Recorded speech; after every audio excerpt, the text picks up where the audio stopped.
В эфире итоговая программа новостей. Расскажем о главных событиях уходящей среды. В студии Василий Радченко. Здравствуйте. Смотрите в программе. С хорошими новостями завершает год Якутский республиканский онкологический диспансер. Там открыли 2 новых отделения.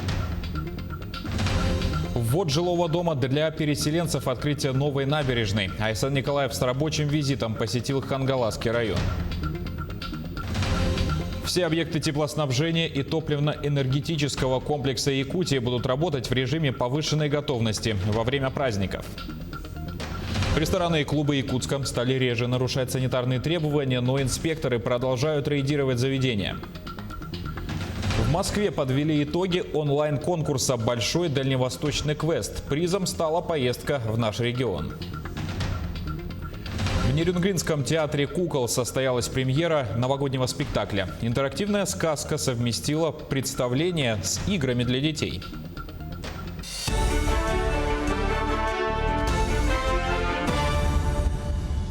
Начнем выпуск с последних данных оперативного штаба Якутии по борьбе с коронавирусом. 203 новых случая COVID-19 выявили в регионе за сутки. В Якутске 71 заболевший, в Вилюйском районе 29, в Мирнинском районе 18 новых случаев. В Мегино-Кангаласском 14, в Нерюнгринском 13, в Алданском 12. От 1 до 8 случаев зафиксировали еще в 16 районах Якутии. С хорошими новостями завершает год Якутский республиканский онкологический диспансер. По нацпроекту здравоохранения там открыты 2 новых отделения. Их осмотрела Полина Долинская. Проект здравоохранения «Региональная борьба с онкологическими заболеваниями» направлен в первую очередь на снижение смертности от онкологической патологии. Работа ведется на всех этапах, начиная с оказания помощи пациентам, заканчивая переоснащением диспансера. Инфраструктура оказания онкологической помощи, создание инфраструктуры – это центры амбулаторной онкологической помощи, которые приближены к проживанию пациентов. На сегодняшний день таких центров у нас 12, центры амбулаторной онкологической помощи. Несмотря на ковид, все-таки в этом году еще 4 центра в районах республики открыли. По проекту здравоохранения в республиканском диспансере открыты 2 дополнительных отделения. Отделение рентгенохирургических методов диагностики и лечения и патологоанатомическое. Все это дает значительное преимущество как для врача, так и для пациента.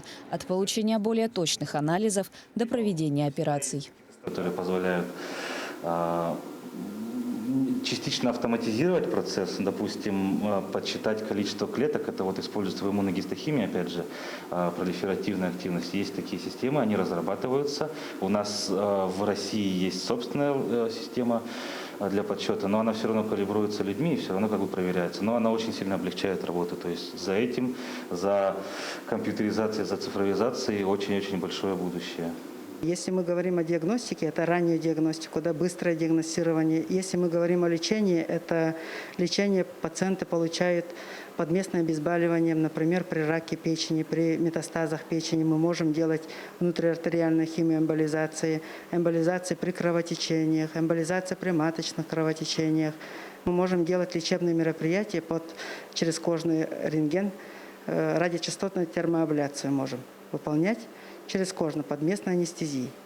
На сегодняшний день магнитно-резонансная томография является наиболее безопасным методом медицинской диагностики. Его особенностью является то, что в него встроен искусственный интеллект. И в связи с этим изображение и сам процесс исследований, он ускоряется почти в 2-3 раза. Если раньше на одно исследование должно было уходить в простых МРТ где-то час, а тут уходит 30-20 минут. Таких томографов в России всего 2. Первых пациентов кабинет магнитно-резонансной томографии начнет принимать уже в феврале 2021 года. Полина Долинская, Григорий Охлопков, Якутск. Движение по ледовому автозимнику Якутск-Нижний Бестях через реку Лену открыли досрочно. Исходя из фактического состояния толщины льда, установлена грузоподъемность массой до 5 тонн. Общая протяженность ледового автозимника 12 километров. Произведены работы по устройству подходов с обоих берегов реки и основных полос для движения в каждом направлении. Также устроены резервно-технологические полосы для обеспечения бесперебойного движения автотранспорта. Установлены дорожные знаки и информационные щиты на въездах на Ледовый автозимник. Организовано круглосуточное дежурство дорожных служб. Глава Якутии с рабочим визитом посетил город Покровск Хангаласского района. В рамках рабочей поездки он побывал в новом жилом доме, построенном в рамках республиканской адресной программы по переселению граждан из аварийного ветхого жилья. Также он посетил новую набережную города. С подробностями Юрий Осипов. Семья Савиных ждала этого новоселья около 40 лет. До этого они жили в доме 61-го года постройки. По словам новоселов, стены и потолки в нем были изношены на 90, а местами и на 100%. Признаются, что сейчас активно готовятся к переезду.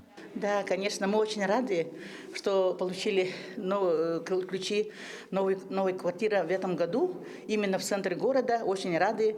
Мы этого момента ждали очень долго, и вот, наконец-то, можно сказать, дождались. Конечно, хочется такая программа, чтобы еще дальше продолжалась, чтобы все жители республики нашей имели возможность улучшить свои жилищные условия. Новоселов посетил глава региона Айсен Николаев. Всего же в введенном доме получили квартиры 30 семей. Все они раньше жили в аварийном жилье. Сообщается, что дом оборудован счетчиками расхода ресурсов, в том числе расхода тепла. Хозяйка всю жизнь мечтала, и Катя говорила все время, что 60 лет наступит, может тогда получить. Вот как раз в канун 60-летия, канун Нового года, новая квартира, замечательный дом. Хотел бы особо отметить строителей, местных строителей, которые очень хорошие, современный дом. Первый дом в Покровске с лифтами построен, и он как раз построен для наших жителей, которые переезжают из аварийного жилого фонда. Жители очень благодарны, у некоторых слезы на глазах. Это, конечно, тоже очень волнительно. Мы сделаем все, чтобы как можно быстрее люди из аварийного жилого фонда в нашей республике переезжали в современное, благоустроенное, комфортное жилье.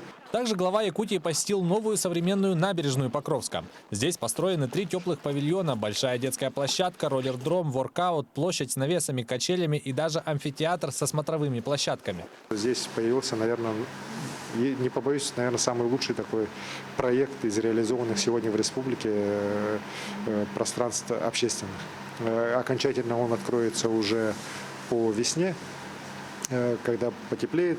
Но уже сейчас видно, что здесь есть место для детей, для молодежи, для взрослых, для старшего поколения. Все очень правильно разработано, как раз с учетом современных потребностей людей. Очень рад, что и не забытые предприниматели. Для них здесь тоже появились ряд павильонов. Новый год – особенная пора. Время чудес и исполнения желаний. Переселение в новый дом стало настоящим подарком в канун Нового года. Многие жители ждали его на протяжении долгих лет. А новая набережная стала подарком уже для всех покровчан. Юрий Осипов, Семен Семенов, Хангаласский улус. Также в преддверии праздника глава региона вручил государственные награды России и Республики якутянам, особо отличившимся в уходящем году. В своей поздравительной речи Айсен Николаев отметил, что несмотря на сложный год, жители доказали своим трудом и высокими достижениями, что пандемия не сломила их дух и веру в лучшее. Среди награжденных труженики многих отраслей экономики, врачи, строители, работники образования и управления Роспотребнадзора, деятели искусств и спортсмены. Особо Николаев отметил труд и подвиг всех медиков, которые стоят на страже здоровья населения. За особые трудовые заслуги, самоотверженность и высокий профессионализм орден Пирогова вручен Татьяне Бугаевой, врачу-инфекционисту Якутской республиканской клинической больницы. В канун Нового года вдвойне получить такую высшую награду с президента Российской Федерации.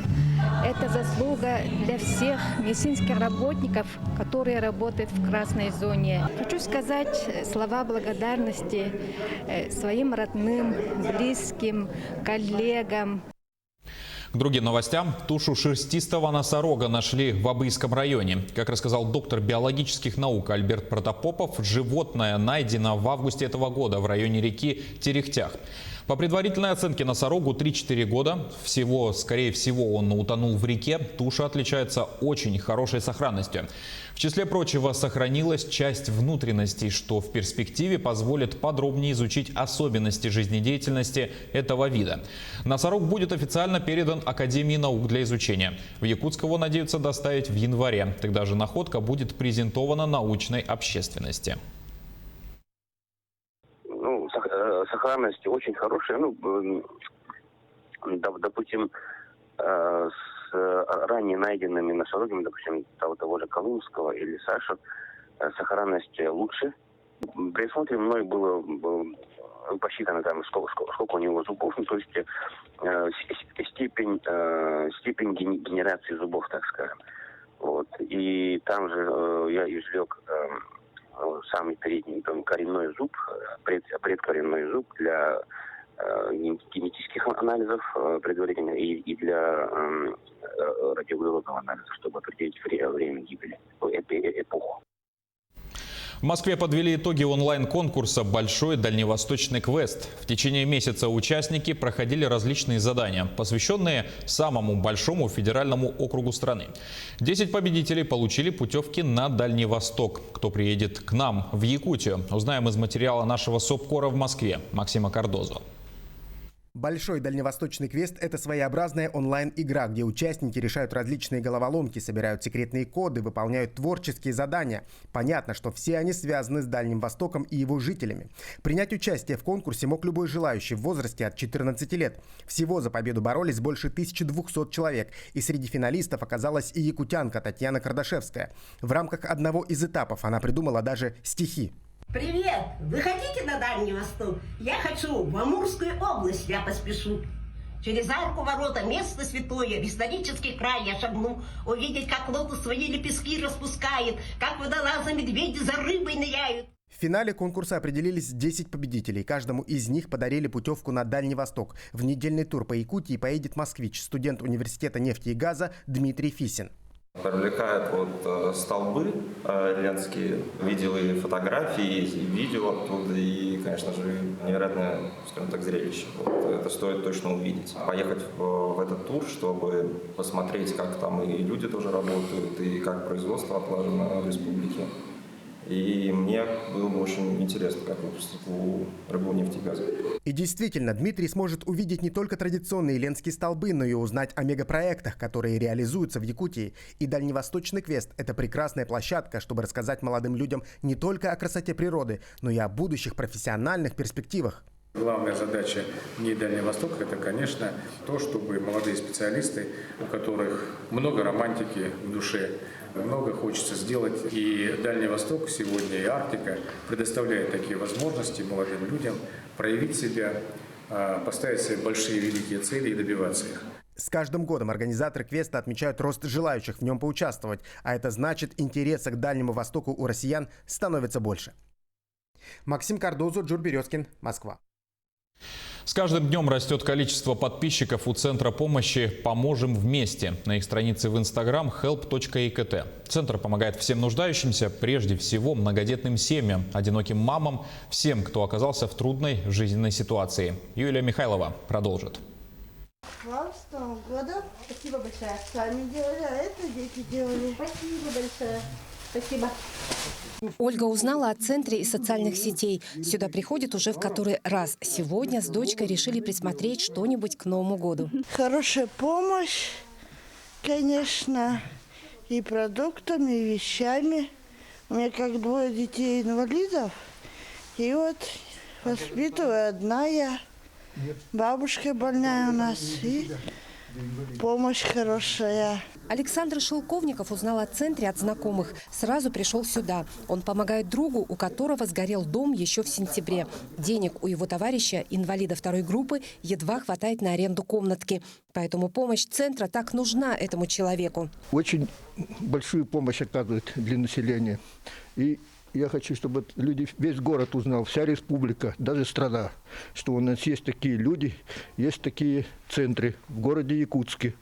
А я ему в данный момент собираю зимние вещи и продукты, которые могу получить в этот же день. Центр начинался с инициативы семьи предпринимателей. Дарителей оказалось очень много.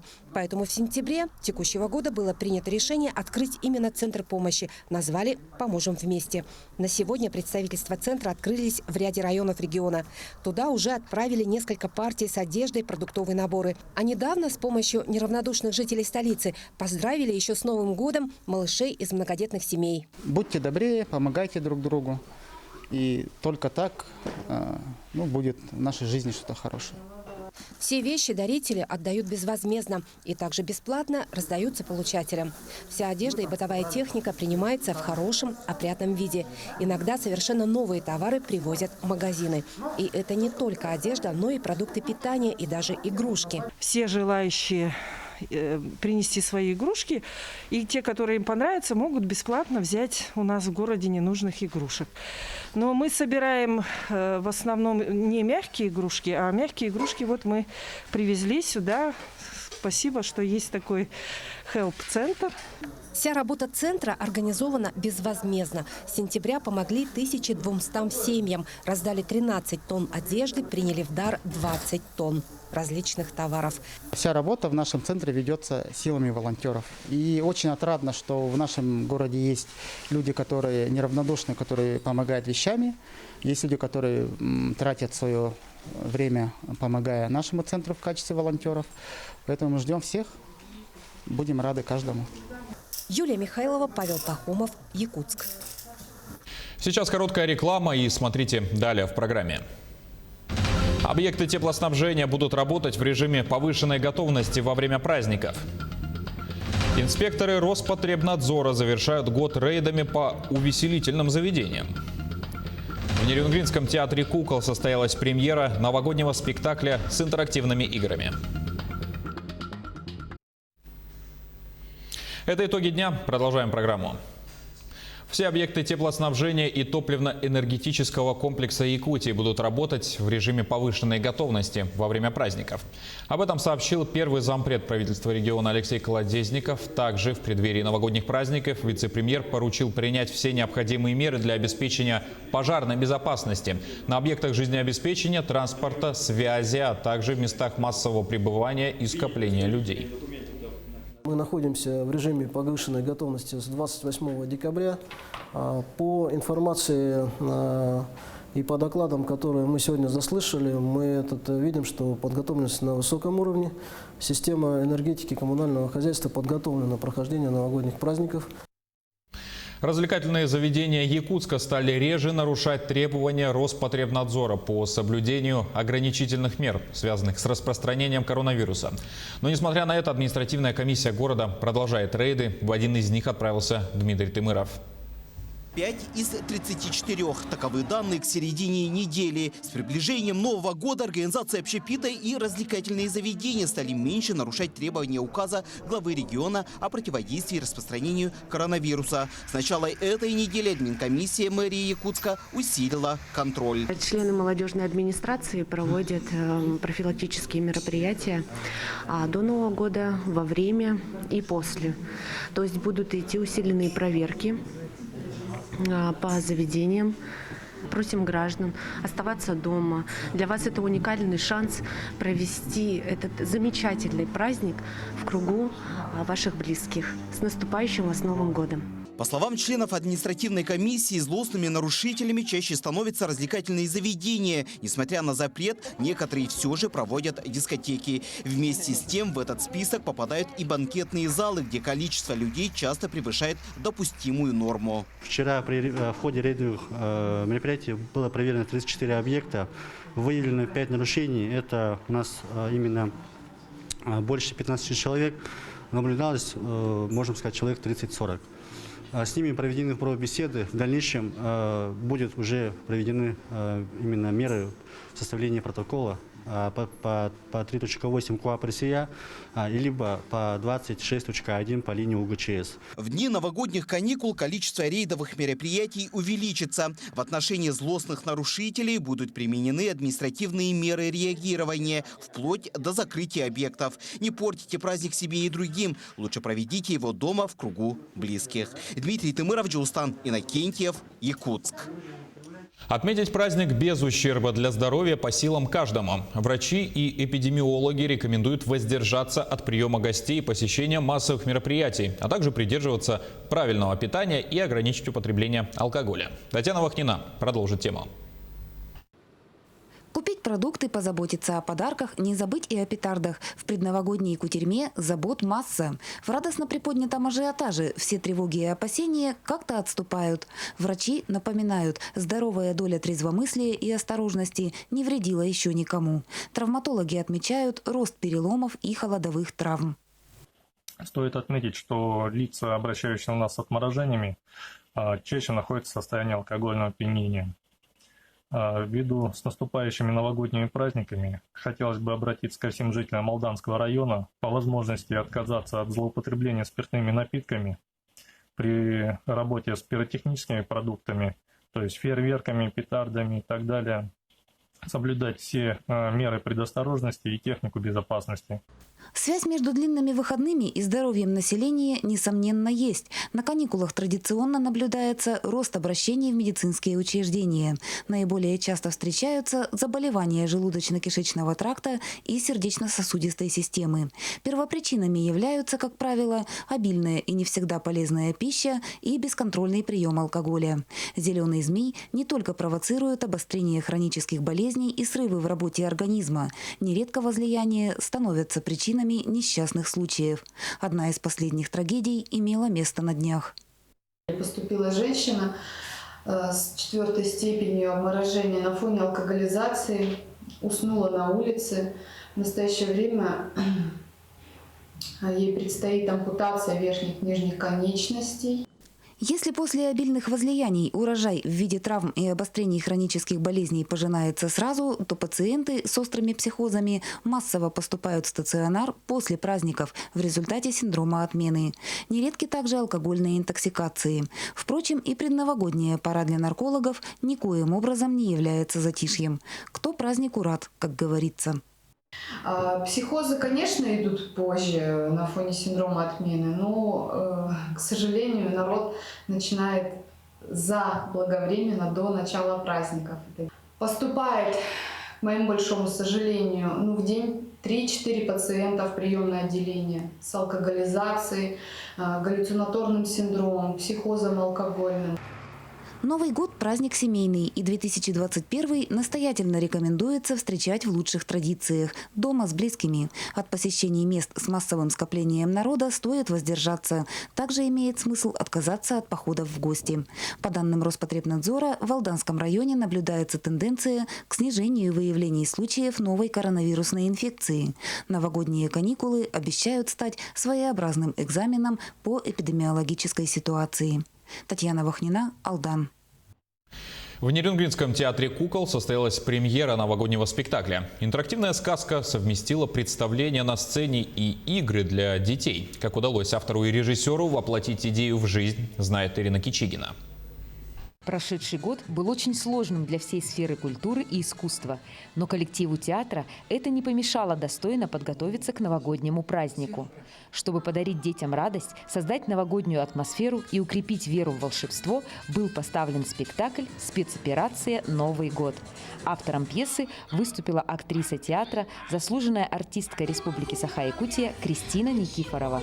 Спектакль очень динамичный, веселый, много песен, много танцев. Спектакль у нас о доброте, о дружбе, о смелости, ну и, конечно же, о том, что добро всегда побеждает зло. Это удивительная сказка с ростовыми куклами про то, как злые силы чуть было не лишили людей их любимого праздника. Но все, как и полагается, закончилось благополучно, и добро победило. Так как в связи с ограничительными мерами провести интермедию у новогодней елки было невозможно, то все игры проходили в интерактивном режиме прямо на местах в зрительном зале. Ребята помогли Снегурочке преодолеть трудности и спасти Деда Мороза. Даже отрицательные герои поняли, что делать добро важнее и интересней, чем устраивать гадости. В этом спектакле я исполняю роль Снегурочки. Для меня это волнительно, потому что это первая роль в театре. Мой дедушка, его заколдовывает Баба Яга, и он теряет память. Я ищу у всяких нечистей его костюм, его валенки, шапку, чтобы он вернул себе память. и Новый год все-таки состоялся с настоящими подарками, с волшебством и с радостью детей. В конце спектакля на сцене появилась нарядная елка, и все персонажи вместе со зрителями дружно произнесли волшебные слова, после которых новогодняя красавица засверкала яркими огнями. Сказка пришлась по душе не только маленьким зрителям, но и взрослым, которым все-таки так не хватает веры в чудо. Ирина Кичигина, Сергей Козюра, Нерюнгри. Кот уронил елку, а собака сгрызла игрушки. Как украсить дом, в котором есть домашние животные, и как защитить главный символ праздника от хвостатых. На помощь приходит смекалка и цитрусовые. Об этом более подробно готова рассказать Марина Крутихина.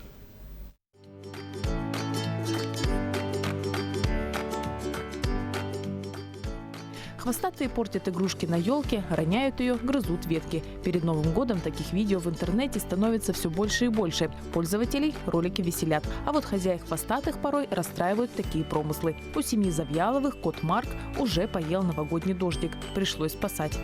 Мы очень все испугались, но нам помогли ветеринарные клиники. Наш кот жив, здоров и до сих пор так же весело пытается украсть теперь игрушки с елки. Но дождик мы больше туда не вешаем. Обращение в ветеринарную службу во время новогодних праздников прибавляется. И это не только съеденный дождик. Самые популярные – это травмы, автотравмы животных в период пикард и салютов. Это непроходимость кишечника, ну и отравление. Чтобы кошка или собака не ели новогоднее убранство, пользуйтесь вот такими лайфхаками. Не украшайте ель стеклянными игрушками. Дождик и мишуру тоже убираем. Они яркие и блестят. Ваш питомец не сможет пройти мимо такой красоты. А вот еще один совет. Спасти вашу елку поможет лимон с мандарином. Цитрусовые нарезаем на кусочки. Их запах животные не любят. Можно просто поставить под елочку или повесить на нижние веточки. Все равно боитесь за свою лесную красавицу или за питомца? Некоторые хозяева предпочитают сделать елку декоративной, из гирлянды и на стене.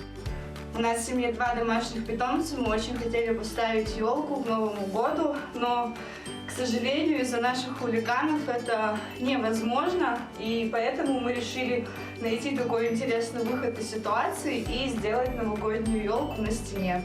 Ну а если вы не хотите отказывать себе в удовольствии нарядить лесную красавицу, установите дерево на потолке. Наш коллега так и сделал. Смотрится экзотично, коты не долезут. Вот так и убьете 2 зайцев.